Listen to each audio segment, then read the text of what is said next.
नमस्कार मेरे प्यारे साथियों, सौम्य क्लासेस में आपका फिर से स्वागत है। मैं सत्येंद्र सिंह, आपका हिंदी टीचर। तो साथियों, जैसा कि हम अभी अपना टॉपिक पढ़ रहे हैं रस, उसको हम क्लास बाई क्लास आगे बढ़ाते जा रहे हैं।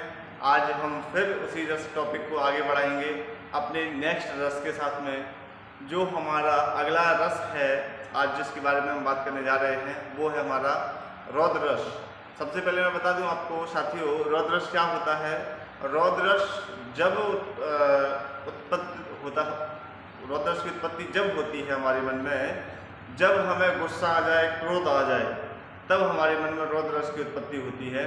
जैसे मान लो कहीं लड़ाई हो गई हमसे और हमारा शत्रु हमें मारने के लिए खड़ा है और हम मारने के लिए हमें खड़ा है, तब हमारे अंदर रौद्र रस की उत्पत्ति हो जाती है। समझ गए? तो हम सबसे पहले रौद्र रस का परिभाषा देखेंगे, उसके बाद में फिर उसका उदाहरण देखेंगे। बहुत ही सिंपल है, आपको इसमें कोई स्पेस साइंस नहीं है कि आपको याद नहीं होगा। सभी रसों का उदाहरण और परिभाषा मैंने ऐसी ली है कि अब आपको आसानी से याद हो जाए और आप एग्जाम हॉल में बड़े अच्छे तरीके से लिख के आ पाएँ। ठीक है साथियों, तो हम सबसे पहले परिभाषा की ओर बढ़ते हैं। हमारा जो आज का रस है रौद्र रस, इसकी हम परिभाषा देखेंगे। सहृदय के हृदय में, मतलब जो इंसान है उसके हृदय में जब क्रोध नामक स्थायी भाव का जब विभाव, अनुभाव तथा संचारी भाव से संयोग होता है, जब क्रोध नामक स्थायी भाव का संयोग विभाव, अनुभाव और संचारी भाव से होता है, तब क्या होता है साथियों, रौद्र रस की उत्पत्ति होती है। तब हमारे मन में रौद्र रस जागृत होता है।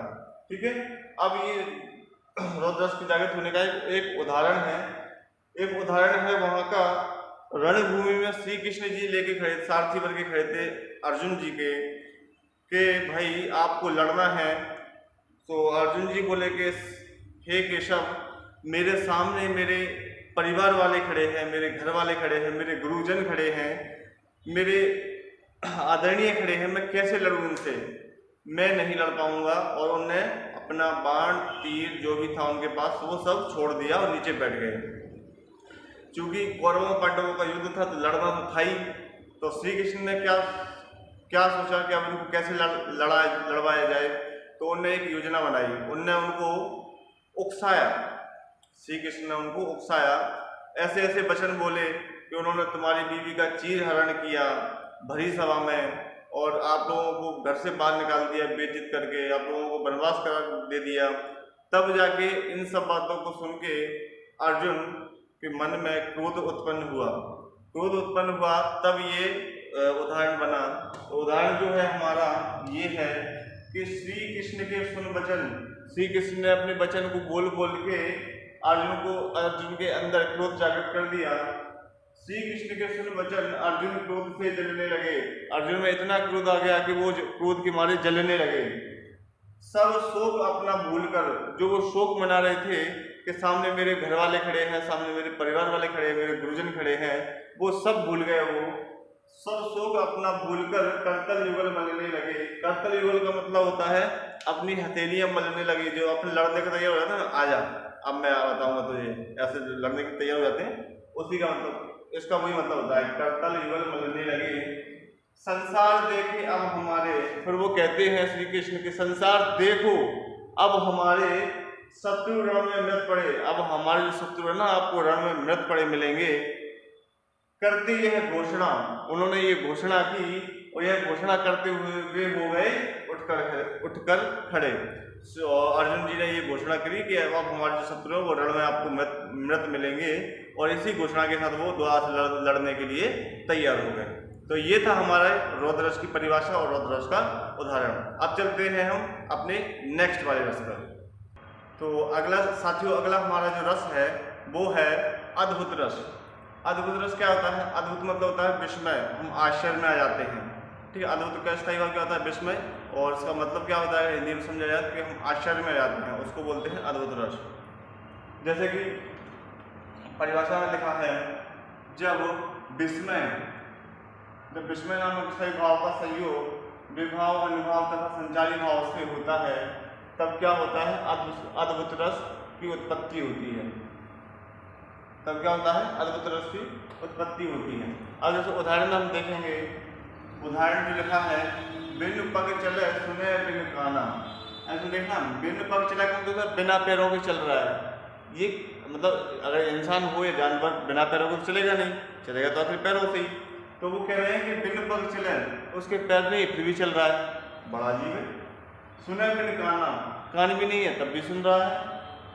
कर बिन कर्म करे बिन नाना, मतलब कोई कर्म नहीं कर रहा है तब भी उसके सारे काम हो रहे हैं। वाह यार, ये तो बहुत अच्छी चीज है। आनंद रहित सकल रस भोगी, मतलब आनंद नहीं है तब भी पूरे मजे ले रहा है वो जीवन के। आनंद नहीं है फिर भी पूरे मजे ले रहा है जीवन के। बिन वाली वक्ता बड़ जोगी, और वो बोल भी नहीं पाता है ठीक से फिर भी वो बहुत बड़ा वक्ता है। ये तो एक बिल्कुल अचंभे वाली बात हो गई। इसमें 4 चीजें हैं कि पहले तो पैर नहीं है तब भी चल रहा है, कान नहीं है तब भी सुन रहा है, ठीक है, कोई काम नहीं कर रहा है तब भी आनंद में है ना। और कौन सा है लास्ट में, बिन वाली वक्ता बड़ जोगी, मतलब अब बोल भी नहीं पाता है तब भी बहुत बड़ा वक्ता है। ये तो बहुत बड़ी आश्चर्य की बात हो गई, ठीक है ना। तो ये हो गया हमारा कौन सा, अद्भुत रस। अब हम जाते हैं अपने अगले वाले रस की ओर। तो साथियों अब हम बढ़ते हैं अपने आगे वाले रस की तरफ। तो अगले वाला जो रस है हमारा वो है शांत रस। शांत रस वो होता है जब कोई साधु संत सब कुछ छोड़कर, संसार की सारी विलासताओं की चीज़ें छोड़कर और चले जाते हैं, सब कुछ छोड़कर शांति के माहौल में वो अपने संन्यास ले लेते हैं इस जीवन से।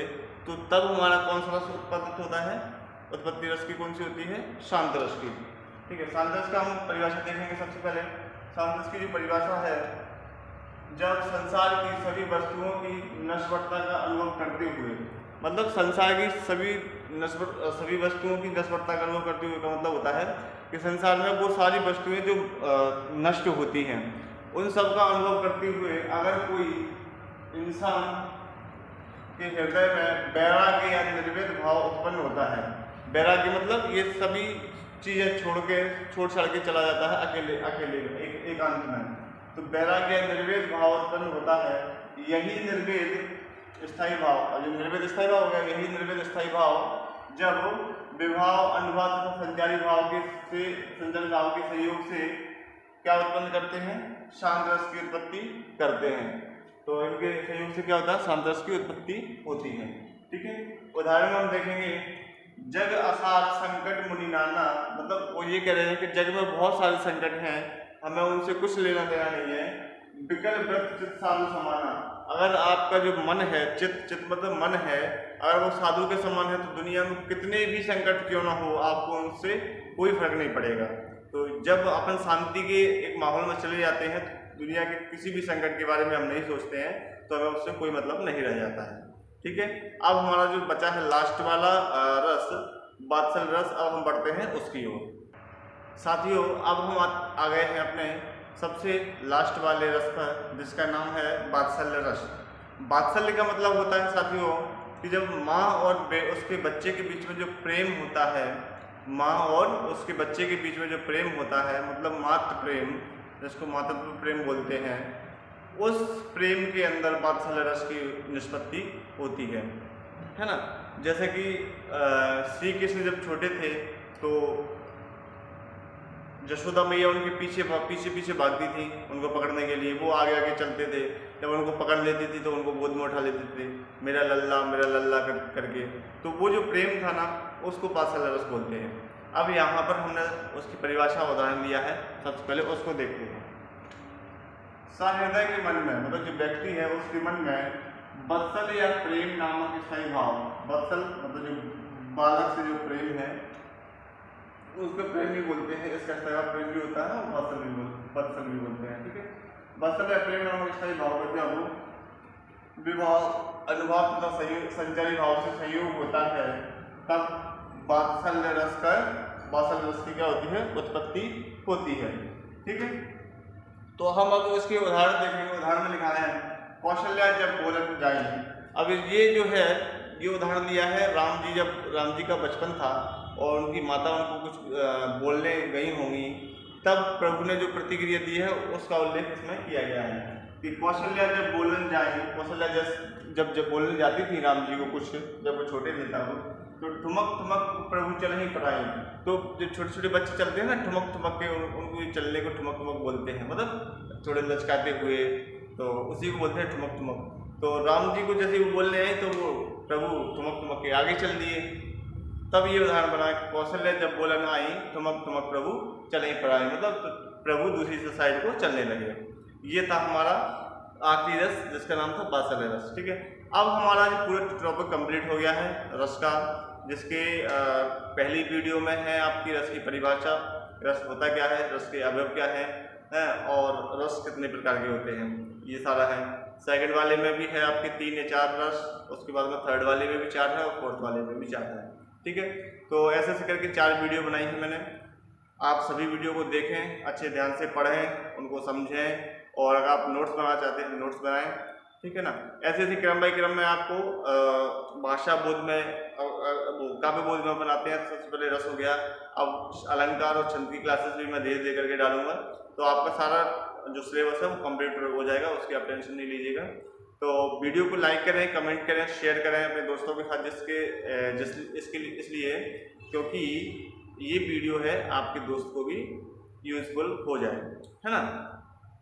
तो अब मैं जब अगले वाले टॉपिक की वीडियो डालूंगा तब चैनल को सब्सक्राइब कर लेना, जिससे कि आपको नोटिफिकेशन मिल जाया करेगा। वैसे तो मैं ग्रुप में डाल देता हूँ, जो भी हमारे बच्चों की व्हाट्सएप ग्रुप है वो उसमें डाल देता हूँ, लेकिन आप नोटिफिकेशन ऑन कर लें तो आपको नोटिफिकेशन मिल जाएगा। ठीक है साथियों, तो अब हम आपसे विदा लेते हैं। नमस्कार।